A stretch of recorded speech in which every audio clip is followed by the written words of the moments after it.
a mí no me había tocado vivir la inseguridad, güey. Pero en Monterrey fue muy duro esas épocas, güey. Muy similar a Chihuahua, tal vez, ¿no? Cada quien lo vio diferente. Pero era el México espantoso. El México espantoso. Entraron con armas largas a 4S a quitar una nómina. ¿Neta? Sí. De hecho, esa fue parte de las razones por las cuales nos mudamos a este edificio. Eso no sabía. Sí, ya estábamos buscando. Estábamos en una casa, en un segundo piso, unas oficinas que la verdad estaban muy cómodas. Nos entraron a robar en esas épocas también. O sea, una cosa muy rara, ¿no?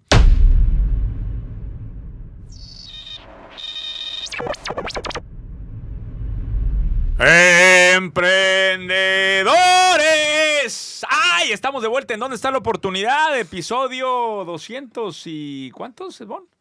206. 206 por ahí. 206 episodios de este recorrido. Y en ausencia del señor Ricardo Moreno, está con nosotros también mi socio Víctor Vega. Bienvenido al estudio. Con una dinámica diferente. Víctor me pidió que en lugar de hacer las tradicionales lluvia de ideas, traía algunas preguntas que quería hacerme que no se me habían hecho anteriormente en cámara. Entonces, pues, interesante la dinámica para cambiarle. Pues no sé si no te las han hecho en cámara. Lo que sí sé es que tenemos más cabello que el señor Moreno. Entonces, seguramente desde ahí ya va a estar diferente el formato, güey. Muy chingón. Y aparte, pues veo que están estrenando nueva producción. Probablemente te va a ver gente que nunca te había visto. Correcto. Y en la pantalla grande, cabrón. Ya estamos en teleabierta, gracias a NRT. Somos parte de la familia de podcast de NRT. Y contentos, güey. Digo, ahora falta, ya que soy famoso en Coahuila y en el sur de Estados Unidos también tengo que darme una vuelta ya a ir saludando así de... Bien. Oye, ¿y va a haber otros, podcasters o no sé cómo se diga? O sea, ¿más gente que vas haciendo podcast o es un proyecto nada más contigo? No, va a haber una red de podcast de con NRT madre. y se está construyendo apenas. Qué chingón, ¿no? O sea, cómo la tele pues tiene que empezar a meter eso. Y es una buena idea, pues ya tienen toda la estructura acá. La televisión y los medios tradicionales están en un momento bien difícil porque no encuentran, o sea, los medios tradicionales están en declive y los medios digitales, todas las plataformas de streaming están sufriendo. No sé si viste los números de Quarterly Earnings, pero salvo Netflix, todos están en rojo, cabrón. Sí. Entonces, híjole, está bien complicado. Y mientras eso pasa, TikTok tragándose al mundo, la cantidad de contenido creado por creadores independientes, por gente de común y corriente, explotando. Y estamos en una cocción de una olla cultural nueva que nadie entiende. Sí, y cada día se pone más cabrón crear contenido. O sea, porque, ¿cómo le haces para tener aquí a alguien 2 horas, güey? O sea, está muy cabrón mantener 1 hora, 2 horas a alguien viéndote. Porque es una cuestión de ideas, es una cuestión de formato, es una cuestión de edición, es una cuestión de muchos factores que la gente a veces no entiende y a veces no le da el mérito que es. O sea, por ejemplo, yo respeto mucho podcasters tipo Roberto, creativo, que ha estado ahí. Está cabrón, güey. O sea, de verdad tener a alguien y que fluya, eso es una habilidad bastante interesante. Bueno, pero son varios formatos diferentes, ¿no? O sea, el formato de podcast entrevista, te quedas porque quieres hurgar, quieres vivir un poco en la mente del entrevistado durante un buen rato. Claro. Ese es el juego, ¿no? Parece interesante el formato. Yo escucho de repente a Tim Ferriss, a Lex Friedman, o sea, podcasts ahí donde son entrevistas largas. Pero el otro formato, en donde tienes a los mismos entrevistados, como el caso de ¿Dónde está la oportunidad?, que hacen semana con semana el trabajo, es diferente, güey, porque ahí es la temática, es el oro que escupes lo que debe de... Y la investigación y etcétera. ¿Sí ya le está metiendo tiempo el señor Moreno en la investigación o pues le sigue valiendo más? Ahí vamos. Digo, yo la verdad es que en esta temporada me he quedado muy contento de lo que he presentado a la mesa. Creo que hemos platicado muy interesante. Y bueno, está el otro formato de podcast, que son los de puro entretenimiento, que la gente se avienta las 2 horas porque lo que quiere es ¿cuántas risas me voy a aventar y cuánto me voy a escapar de mi vida en estas 2 horas? Sí, que también tiene sus grandes méritos, claro. Los podcasts de comedia y pues no está sencillo. Pero bueno, para ir iniciando con la temática del formato que es una entrevista y que la gente te conozca más a profundidad en ciertas cosas, recién estás cumpliendo 41, 42? 41 años. 41 años, que es una edad peligrosa por ahí, pero bueno. 41 años. Dicen, yo escucho a ti de mucha gente que se supone que el bloque de 40 a 50 es la edad más productiva que tal. No sé si soy un empresario, en general cualquier persona llega a tener. Uh-huh. Antes de saber qué es lo que tú piensas que te espera para esa época, porque la estás viviendo, perdías 1 año, 2 por el 2, me gustaría saber si en los bloques de 20 a 30 y de 30 a 40 tú sentiste grandes cambios en tu persona, o sea, primero en tu persona, luego a nivel de negocios, y qué sientes que se desarrolló mentalmente o en tu círculo social, con tu familia, con tus negocios, primero de 20 a 30 y luego de 30 a 40, y si quieres, ahorita vamos de 40 a 50. Fíjate que de 20 a 30, creo que todavía me estaba construyendo yo. Y esa es una de las cosas de las que poco se habla. Cuando tú no estás totalmente formado, hay muchas cosas que frenan el despliegue de tu potencial. Porque estás inseguro, porque ¿qué haces? O sea, yo de 20 a 30 tuve N negocios, o sea, sí me aventé un negocio picado por aquí, picado por allá. 4S iba arrancando, ¿no? ¿A qué edad iniciaste 4S? 4S fue en finales de 2004. Ok. Entonces estás hablando de 22 años que Ok. yo arranqué. No sabíamos qué hacíamos. No era una consultora Sí, me inmobiliaria imagino. prestigiada como la que hoy se conoce. Sí, claro. Era una oficina con 2 practicantes, 2 cubetas y contra el mundo. Startup 100%. Y ni siquiera startup, o sea, modo véndele algo a alguien Sí, sí. para que comas, ¿no? Pero en ese camino creo que yo todavía no me sentía seguro de lo que podía hacer. ¿No? Y si no tienes esa seguridad personal, te cuesta mucho traccionar a nivel profesional. Entonces yo creo que los primeros años fueron muy valiosos porque todas esas veces en donde me cerraron la puerta, yo creo que me aventé las 100 puertas esas que me cerraron la cara, todo eso construyó mucho carácter. Que me di cuenta que tenía. O sea, uno dice, sí, tú puedes decir que tienes buena autoestima, buen carácter, pero no te das cuenta que lo tienes hasta que te cierran 100 puertas y te dan 100 madrazos y te caes 20 veces y te quedas sin lana. Porque nosotros estuvimos a punto de tronar en diciembre del 2005 y regresas. O sea, un año después de que inicias, llegó el primer reto financiero. Sí, de hecho eso lo hablo en el libro de 11 Mentiras. Nos fuimos sin poder pagar, no teníamos ya para pagar la renta. Ok. Entonces, literal, tronados. Y casualmente regresamos en enero porque el cuate de la renta no nos había cobrado porque se había ido de vacaciones. Huevo. Entonces regresé para ver cómo le hacíamos y nos cae la llamada de un cliente y arranca un proyecto con flujo. Huevo. Entonces, son de esas cosas que la vida te dice, quédate tantito más, güey, que igual y te sale algo, ¿no? Exacto. Pero si el rentero nos hubiera tomado, yo hubiera desarmado todo ya. O sea, fue una mera casualidad esa. Y a través de todos esos madrazos, de todo ese irte mal, ¿no? Que es necesario, sientes que el carácter ahora sí se hizo piedra, ahora sí se hizo duro, sientes que el cemento se fortaleció y llegas a la década de los 30. Ok, entonces, en resumen, de 20 a 30, lo que fuiste fue construyendo una seguridad de saber qué habilidades tú podías ir lanzando al mercado y te construiste como primero Carlos, ¿no? Correcto. Y la seguridad de que la compañía era realmente valiosa para algo. Mi primer compañía, porque yo te puedo decir que en 2006 fue cuando encontramos realmente la veta de oro del sector inmobiliario. Y en 2006, ahora sí empieza el camino incipiente de crecimiento. Correcto. Estamos hablando de que yo tenía 24 años ahí. Okay. Y estamos hablando de que de ahí al 2008, que fue la crisis inmobiliaria, fueron los primeros años de gloria de 4S porque vivió un proceso de crecimiento bien bonito. Entonces estás hablando 2 años, del 2006 al 2008, muy bonitos de crecimiento hasta que llegó la crisis del 2009, ¿no? Todo ese proceso fue construir la seguridad personal y construir ese primer product market fit real de una organización que ahora sí estaba lista para ir al siguiente nivel. Ok, ahora no me has hablado de lo que creo que es el pilar más importante de tu vida. ¿Ya conocías a Marisela? No. ¿A Marisela a qué edad la conoces? Marisela la conocí en la escuela, en la universidad, pero nos dejamos de ver. O sea, estuvimos una clase juntos. De hecho, casualmente fue la clase emprendedor. Mira. La clase hay una clase de tronco común y bueno, ahí nos conocimos.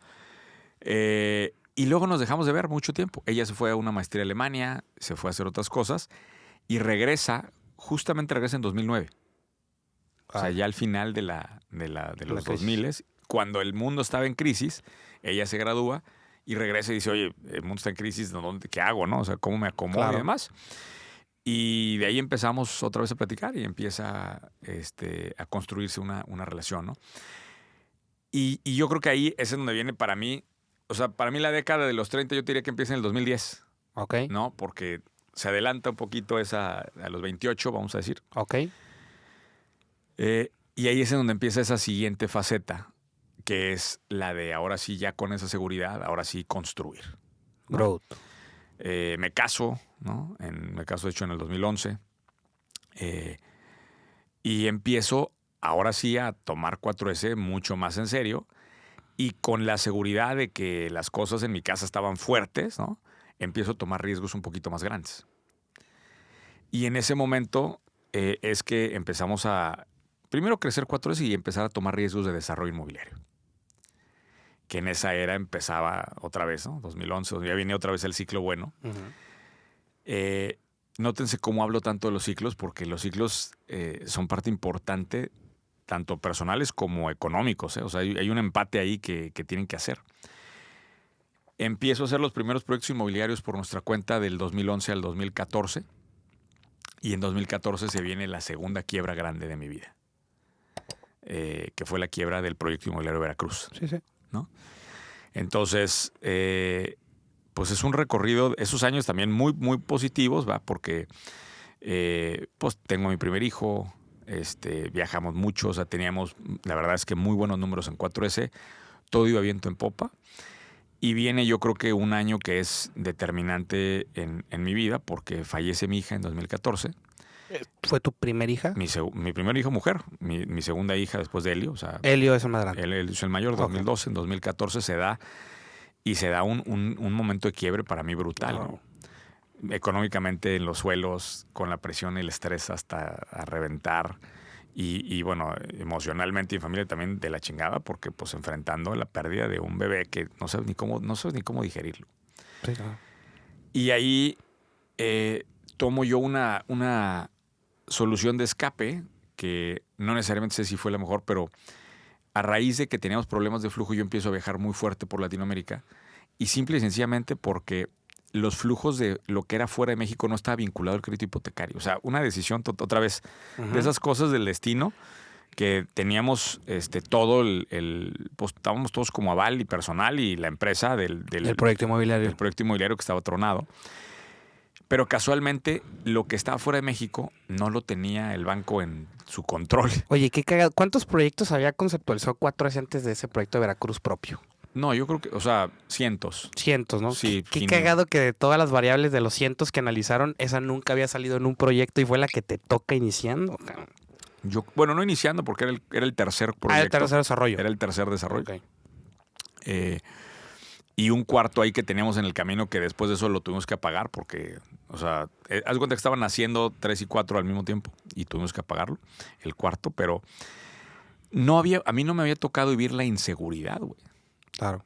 O sea, y a ti no te tocó estar en Monterrey en esas épocas, pero en Monterrey fue muy duro esas épocas, güey. Muy similar a Chihuahua, tal vez, ¿no? Pues, o más fuerte. Yo creo que, bueno, no sé cómo, la verdad es que no sé, cada quien lo vio diferente. Pero era el México espantoso. México espantoso, entraron con armas largas a 4S a quitar una nómina. ¿Neta? Sí, de hecho esa fue parte de las razones por las cuales nos mudamos a este edificio. Eso no sabía. Sí, ya estábamos buscando, estábamos en una casa, en un segundo piso, unas oficinas que la verdad estaban muy cómodas, pero nos entraron a robar en esas épocas también, o sea, una cosa muy rara, ¿no? Y eso fue antes, ¿no? Y la inseguridad llegó tarde a Veracruz, que era donde según nosotros no había pegado. Se alinearon muy bien los astros en ese proyecto. Creíamos que era un proyecto fácil. Vaya. No sé, nos sentimos seguros por lo que habíamos hecho también y pues nos fuimos a meter y pasó el cine negro, ¿no? Lo que nadie creía que podía pasar. Y viene, yo creo que el quiebre más importante de mi vida. Yo, la verdad es que no me rescato, me escapo de mi vida. Empiezo a viajar muy, muy intensamente. Viajábamos 3, 4 países por semana. Y digo, viajaba yo solo porque nadie más me acompañaba, yo iba solo. Me habré aventado, recorrí toda Latinoamérica. Abrí todas las oficinas regionales en 2 años. ¿Fueron 2 años de estar viajando así? Correcto. Ok. Y fue 2 años en los que mi socio Francisco iba recuperando un poco el barco con la torre, con flujo, entre conseguir inversionistas, entre poco de ventas ahí, pero 2 años muy negros, ¿no? Y la torre ahí está ya, ¿no? O sea, la torre está terminada, vendida. Y has pasado de repente que dices, ay, no mames. Pues cuando vamos a Veracruz lo ven Boca del Río y es un monumento al dolor, güey. A huevo. Es un monumento al dolor. Eso me da, digamos, salir de ese quiebre brutal, me da la oportunidad de prepararme para el siguiente reto, que era salir de 4S, ¿no? Correcto. Que eso viene gracias a que Nacho lo pide, ¿no? Yo estaba muy cansado ya de viajar. Muy, muy, muy cansado. O sea, yo creo que Nacho lo notaba. Sí. Era una rutina que aparte ni te das cuenta de que son rutinas enfermas y peligrosas para ti hasta que pasa demasiado tiempo. Correcto. ¿No? O sea, y te pongo un ejemplo. Se me iban programando juntas. Entonces, hay junta en Colombia y hay un evento en Guatemala. Y el calendario no lo manejas de hoy a mañana, ¿no? Lo manejas de hoy a 3 meses, 4 meses a veces hacia adelante. Entonces, aún cuando tú dices, ya no quiero viajar, no puedes parar, güey. Claro. Tienes 4 meses por delante proyectados. Y 4 meses que generan otro loop de los mismos viajes, porque te van saliendo cositas ahí. Y más cuando eres la cara de proyectos que están caminando, que te quieren ver y todo. Pero yo, en 2017, ya siento el peso literal de eso. Y es cuando con Nacho trabajamos mucho en fortalecer a las regiones, fortalecer su presencia, que los socios regionales se vuelvan más fuertes. Y empezamos a hacer algo que en retrospectiva no sé por qué no habíamos hecho antes, que empezamos a cobrar por mi tiempo. Ok, antes de ir a eso, de las cosas que mencionaste, hay 2 cosas que me gustaría hacer como doble clic muy interesantes que no había escuchado. A ver, tú eres economista aparte, entonces entiendes muy bien el tema de los ciclos económicos. Es relativamente, creo que más sencillo entender ciclos económicos que ciclos energéticos, emocionales o de persona, ¿no? Porque lo económico, pues te metes ahí si quieres, si le sabes, pues más o menos sabes. ¿Cómo encontrar o cómo defines, cómo saber, cómo escribir un ciclo que no tiene que ver con dinero a nivel de energía, de pensamiento en tu persona? A ver, yo creo que una buena parte de lo que hacemos, de lo que trabajas todos los días, se va formando en tu rutina y tus actividades diarias y tus resultados. Pero tienes un elemento sorpresa, vamos a llamarle un 20% de lo que no controlas tú, pero que tiene impactos directos sobre tu resultado, ¿no? Y sobre el despliegue de tu potencial.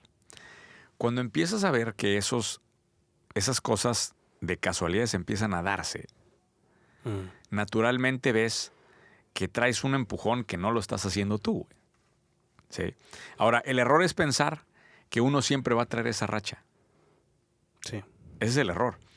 Entonces, cuando viene la otra parte del ciclo, que es que tú estás trabajando más de lo que trabajabas antes y ni siquiera sean los resultados que tenías antes, sino sean resultados menores, es en donde la mayor parte de la gente se quiebra porque dice, ya no sirvo yo para nada y empieza a dudar de ellos mismos, ¿no? Esos ciclos personales hay que entenderlos tal como entendemos los ciclos económicos, ¿no? Suben, hay ciclos, subes, bajas y sientes el recorrido económico como las tasas, todo lo que es la macro, sientes cómo es ese movimiento, ¿no? A veces más pronunciado, a veces menos pronunciado. Y obviamente los economistas del Banco Central tratan de frenar que esos ciclos no nos madren tanto. Pero personalmente es lo mismo. Vas a tener un alza, vas a tener momentos en donde te sale todo y hay momentos en donde haciendo más no te sale nada. Correcto. Ahora, también como a nivel de negocios o inversiones, cierta experiencia dentro de los ciclos te va dando cierto paladar más específico para ir identificando esas cositas.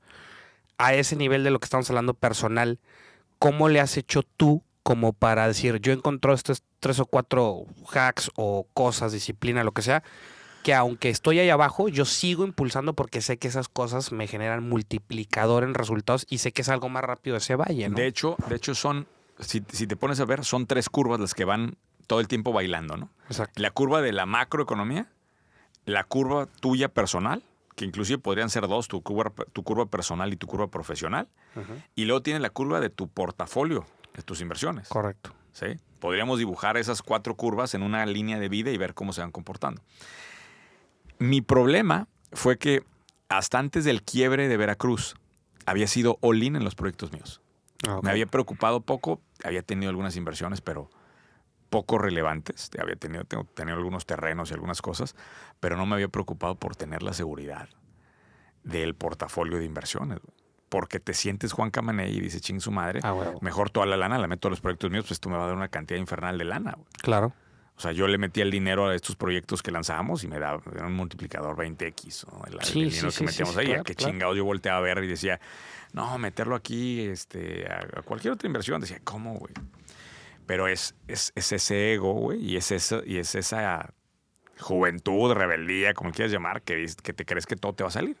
Porque estás tomando decisiones emocionales en una parte del ciclo personal que no es la que va a estar siempre. Claro. Entonces, es hasta después de que salgo del 2016 que entro formalmente a construir mi portafolio como lo conoces hoy, que digo dinero protector, dinero productivo, separado, Y con toda esa certeza para que ahora que viene el ciclo nuevo, o sea, estar listo para cualquier tema, ¿no? ¿Hubo algún De hecho, mentor de eso? en el siguiente quiebre, que es un quiebre no económico, sino relaciones públicas, aun y cuando sufrimos mucho las empresas por las pendejadas que yo hago, económicamente nunca sufrí gracias a que estaba Claro. preparado por la crisis pasada. ¿Hubo algún mentor para que llegaras a hacer esta teoría que tienes de lo dinero, de la cubeta protectora y la productiva y eso? O sea, ¿alguna vez tuviste una charla con alguien que te dijo, tal vez no te dijo la terminología, pero te contó cómo lo hacía que tú le aprendiste o fue un tema de lectura? ¿Sabes que es un tema a nivel de conciencia? Hay muchas cosas que ya sabes, pero que como no has entrado a ese nivel de conciencia, no han hecho clic, güey. Hasta que hice clic en ese momento de que yo tenía que tratar, entonces volví a recapitular los 5 libros que es más, estaban en mi... Ahí. Ahí estaban, ¿no? Y que incluso los había leído, pero los había leído y habían pasado, que eso me pasa mucho, de repente agarro otro libro en otro momento de mi vida Claro. y lo ves y dices, no mames, Eso ¿por qué está no había precioso visto esto, ese pedo, sí.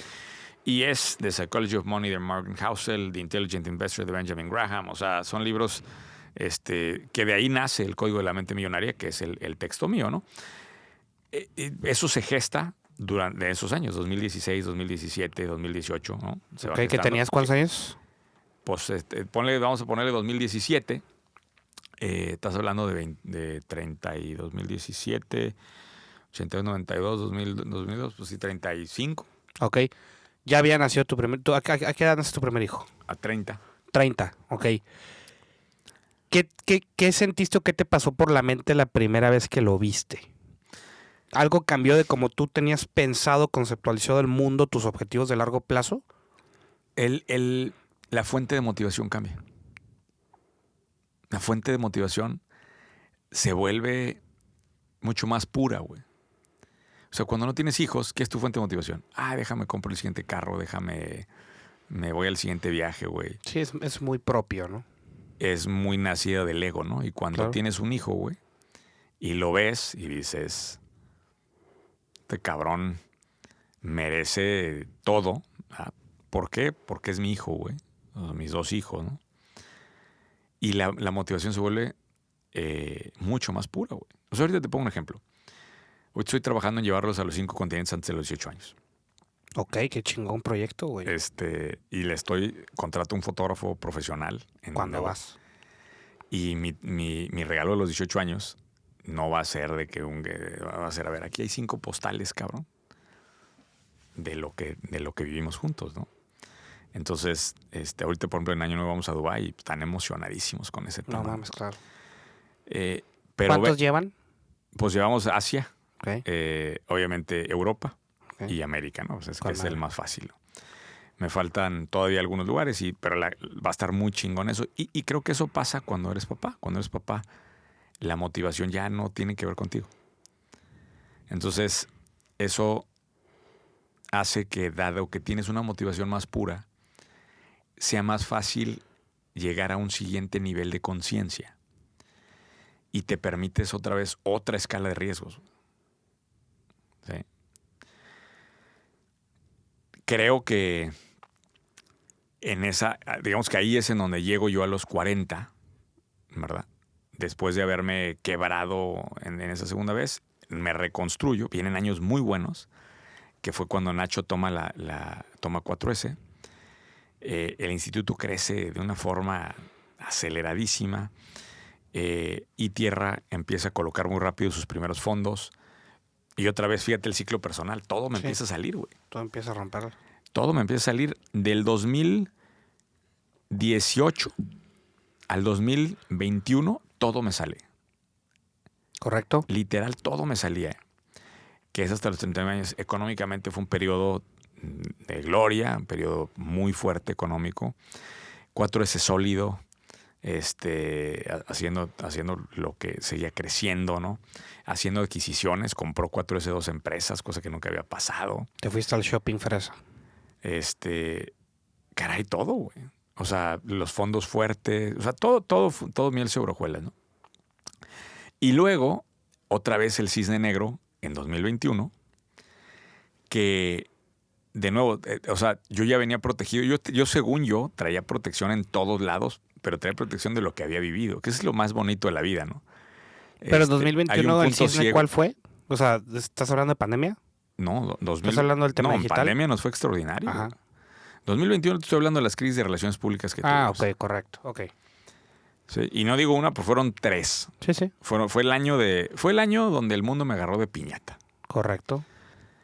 Y entonces, pero fíjate lo que son las cosas, o sea, siempre hay un punto ciego, ¿no?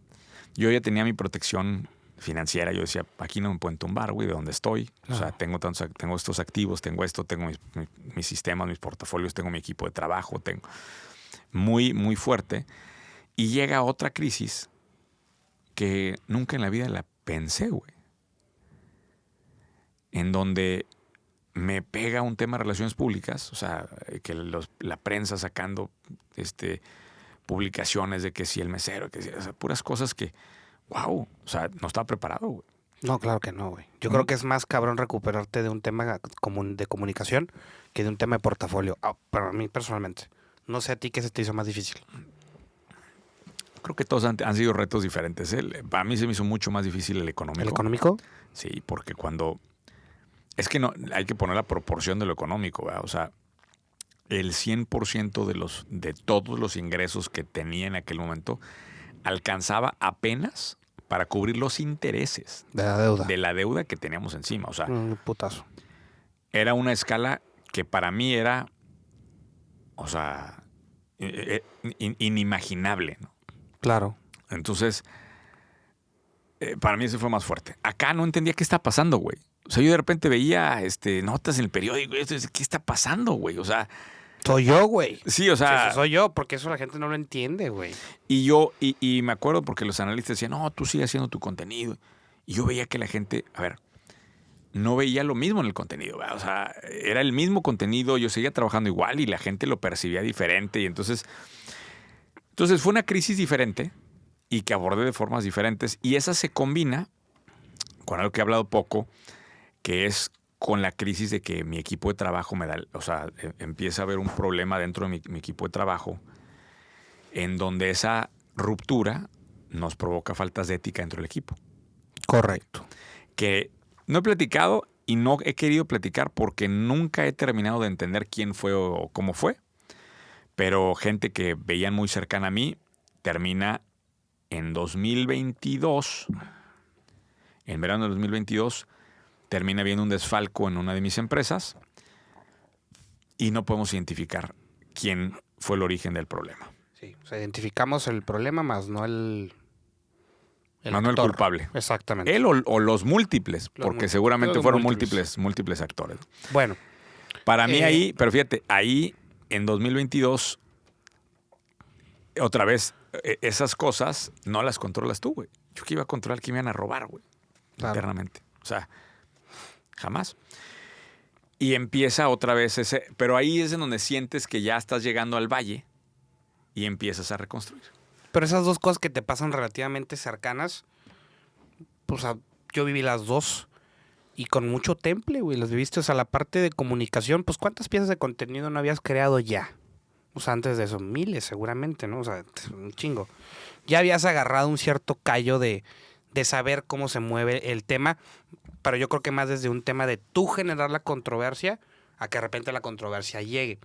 En algún momento de todo el desmadre que se armó, pasó por tu mente apagar las cámaras y decía, la chingada, me voy a poner a jalar porque, pues a ver, o sea, directamente tú no vives de esto, del lente. Indirectamente te ha traído un madrazo de oportunidades que yo que soy como más espectador veo las oportunidades que te llegan, que la gente a veces no se las imagina. Pensaste en decir, voy a pagar ya todo y voy a estar en mis empresas nada más. Pero ojo, eso lo habíamos pensado desde antes.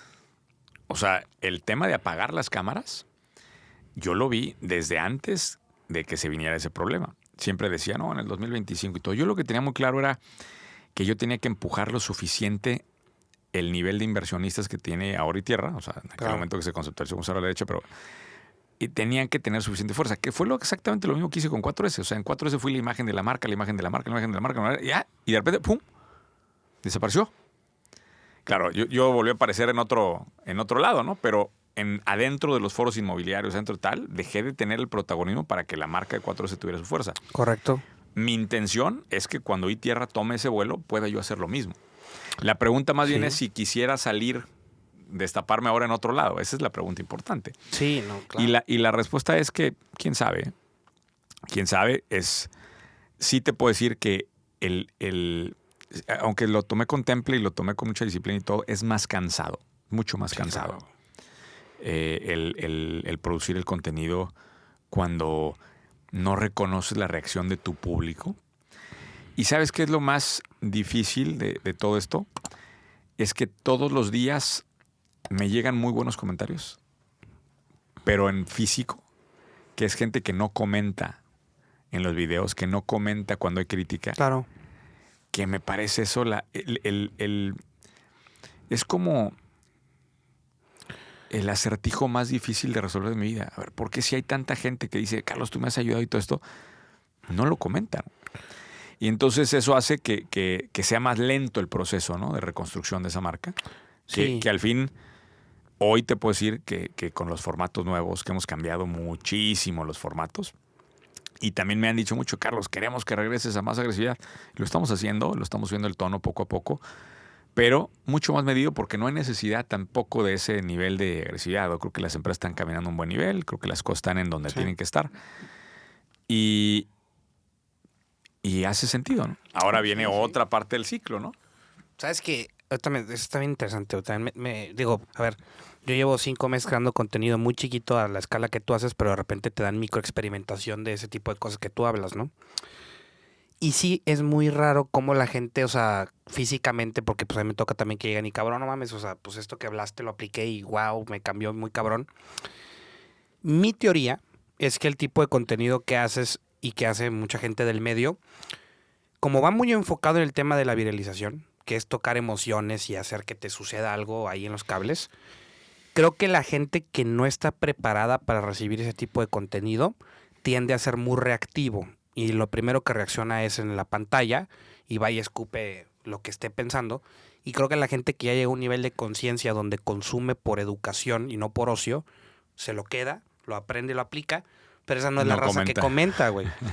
Porque no sé tú cómo consumas. O sea, yo no comento contenido, güey. O sea, de gente, pues le doy like, pero es muy raro que llegue a comentar un video de, te mamaste, qué buen video. Pues no, cabrón.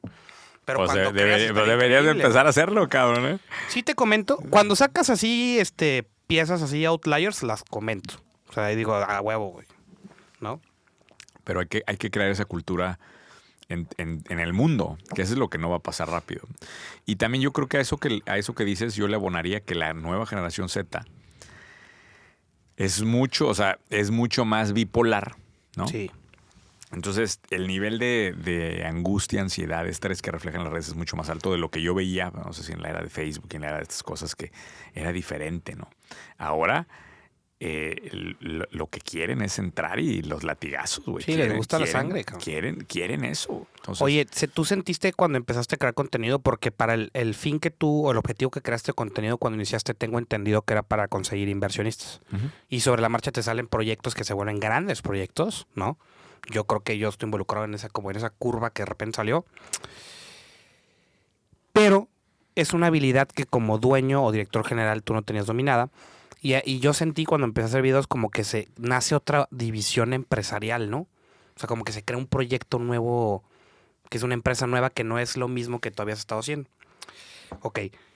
Hoy tú sientes que es realmente muy importante que cualquier CEO que sí vaya a tener una escala de negocio importante aprenda de esto, haga comunicación o que se enfoque 100% en la marca de la empresa. Híjole, es una pregunta que creo que tiene que tener un lente de análisis de las particulares de la empresa. Ok.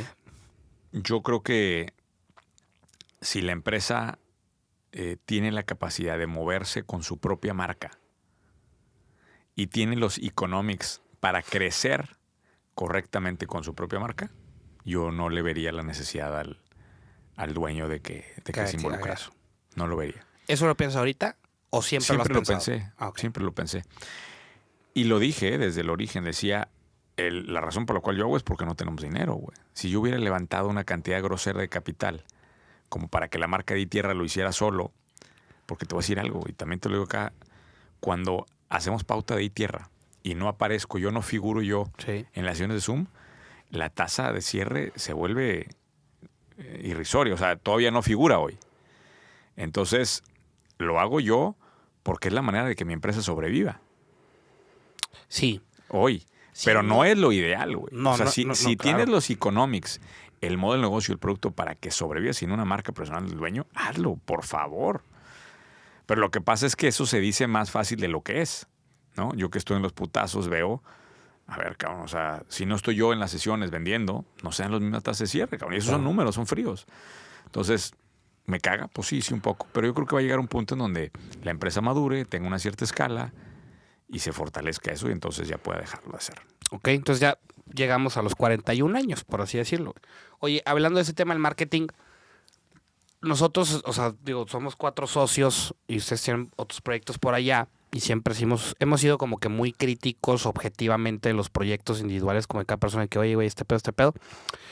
Y algo que yo siempre le he dicho al señor Moreno, pero que no sé si tú se lo repites tanto, es, o sea, ¿por qué iTierra le ha puesto tan poco enfoque al tema de marketing, güey? Siendo un startup que ya levantó capital, o sea, ¿por qué el balance de talento no ha estado allá? Porque no nos dan los números, güey. No, o sea, hasta la fecha, por más que hemos levantado lana y todo, la parte tecnológica consume una cantidad de dinero increíble que yo tenía subestimado. El mismo señor Moreno lo tenía subestimado. O sea, es una madre que traga dinero. La parte de tecnología. La parte de tecnología. Y que hasta que no la tienes a un nivel en donde está sorprendiendo y en donde la tecnología está traccionando, no lo puedes dejar de invertir.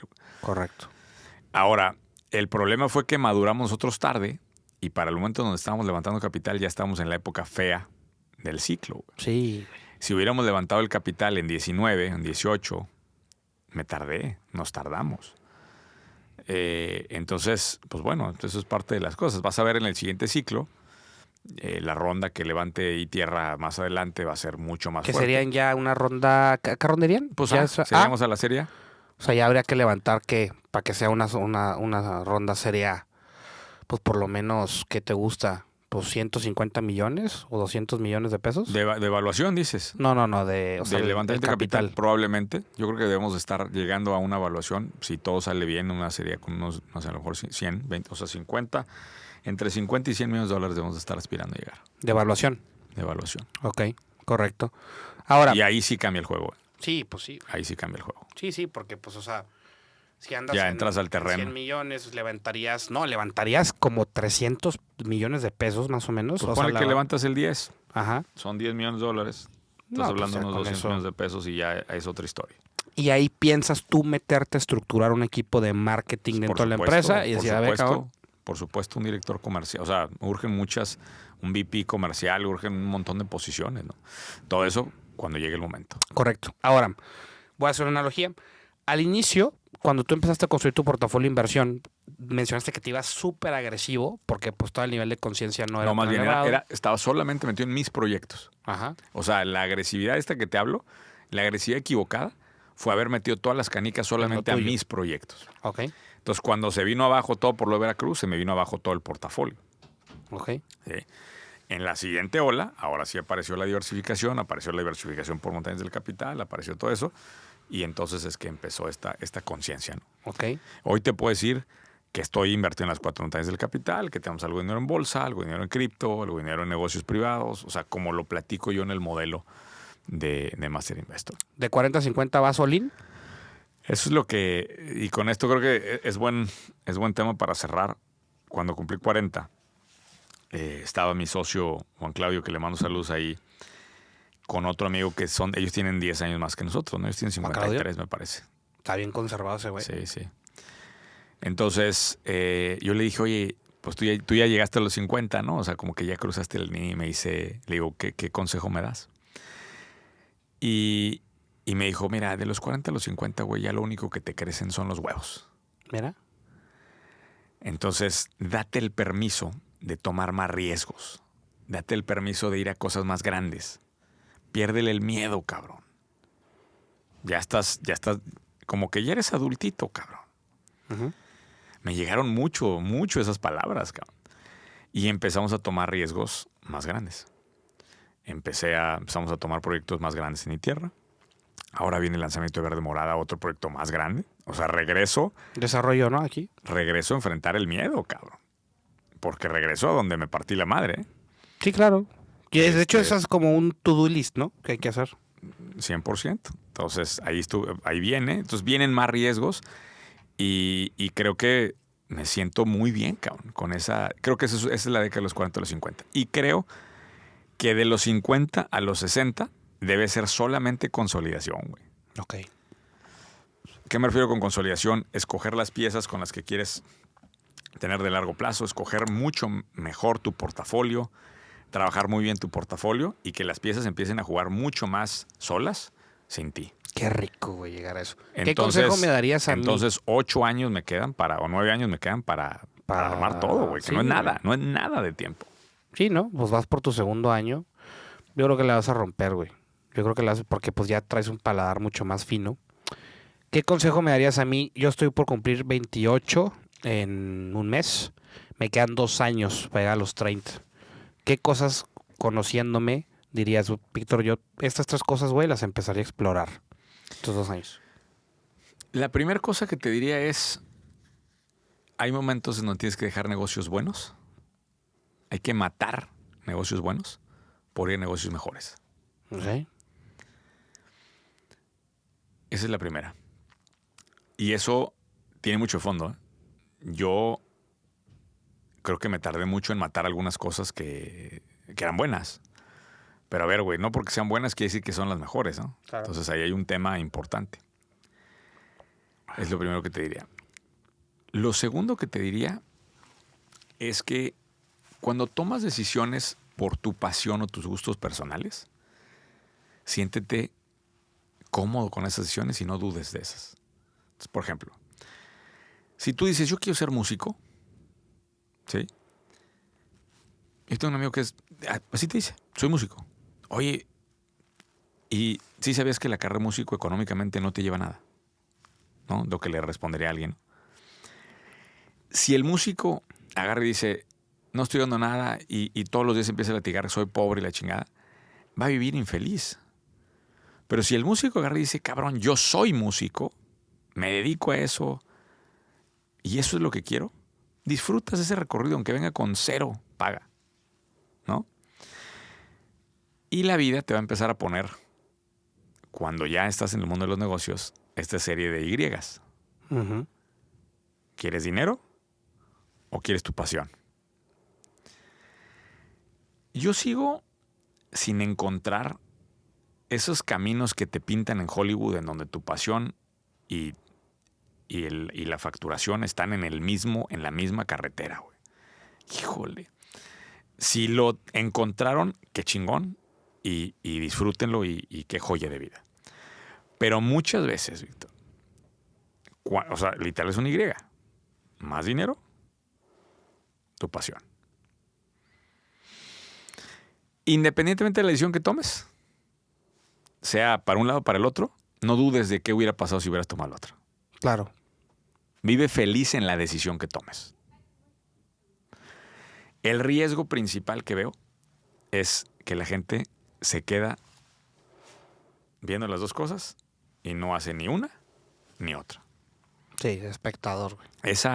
Mira, la parte más importante de matemáticas que tiene que entender la gente es entender cuál es el costo futuro de las decisiones que toma hoy. Si me dejaran dar una sola clase de matemáticas al mundo, daría esa. Aprende el costo futuro de tus decisiones hoy.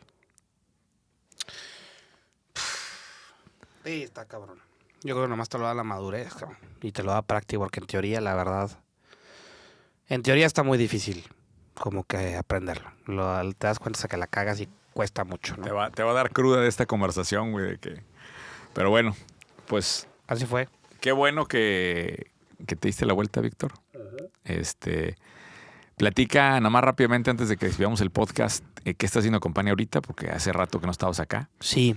Acompaña está Víctor y Acompaña y los socios que están ahí como que guiando. Está en una Y interesante. Está en una Y donde ahorita definitivamente queremos estar en este negocio siempre y cuando tenga una variable de tecnología dentro de la fórmula. Hoy, de hecho, tenemos una junta, Nacho y yo, para ya ir a cerrar una negociación que creo que puede llegar a abrir una puerta negra, cabrón, donde vamos a meternos a jugar ahí un ratito, pero me emociona porque creo que puede ser divertido. Está en ese punto, está consolidando sus servicios. O sea, creo que... ¿Qué hace Acompania para los que no han escuchado? Acompania a partir del 1 de enero de 2024, que es tal vez cuando la gente también va a empezar a ver esto, ojalá. Se dedica a hacer dirección financiera virtual, CFO virtual, y hace más cosas. Pero te lleva por un tema de director de operaciones virtual, de marketing, hasta director general. Te ayuda a que seas más institucional con la compañía y trabaja 3 años contigo. Pero en general, la comunicación va a ser, solamente te llegas acá para poner el tema financiero, al ojo público, por así decirlo. Y es un servicio que nos ha dado muy buenos resultados a nivel de calidad y con la gente le gusta. Entonces, es las mejores capabilities que tiene compañías para hacer eso y en eso se tiene que enfocar. De hecho, eso ya te iba a decir, güey. Ya deja de decir todo lo demás, güey. Hacemos extraordinario CFO virtual. Ya. Y me parece increíble que empresas que facturan desde $1 millón hasta 50 y nos ha tocado de más, no tengan CFO, güey. Tengan administración, tengan tal, y no tengan la planeación financiera correcta. Entonces, si necesitan ustedes entender sus números a nivel financiero, de estructura de capital, de costo de capital, a otro nivel, necesitan Acompania y acérquense con Víctor Vega para que pueda ayudarles en ese recorrido. Víctor, chingón. ¿Dónde te encuentran? En mis redes, Víctor Hugo Vega L, y en mi correo, victor@acompania.mx. Y ahí está Acompania MX en Instagram también. Y en Instagram de esta compañía. Chingón. Gracias. Gracias. Cualquier cosa nos manda un Chau, mensajito. Socio, un gusto.